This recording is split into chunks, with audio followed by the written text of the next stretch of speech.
Pen police Thane हद्दीत घडलेल्या scooty चोरीच्या 2 घटनांचा छडा लावत पेण पोलिसांनी आरोपीला अटक करत मोठी कामगिरी बजावली आहे। राजेंद्र नथुराम किळंजे उर्फ अबू राहणार नागोटणे असे अटक करण्यात आलेल्या आरोपीचे नाव आहे। या प्रकरणाचा तपास करत असताना गुन्हे प्रकटीकरण कक्षाने अत्यंत शिताफीने हालचाली करत आरोपीला जेरबंद केलं।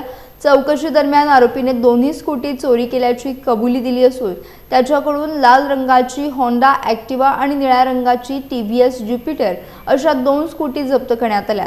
जप्त करण्यात आलेल्या वाहनांची एकूण किंमत 45,000 रुपये आहे। ही कारवाई पोलीस अधीक्षक आचल दलाल आणि अपर पोलीस अधीक्षक अभिजित शिवथरे यांच्या मार्गदर्शनाखाली पार पडली।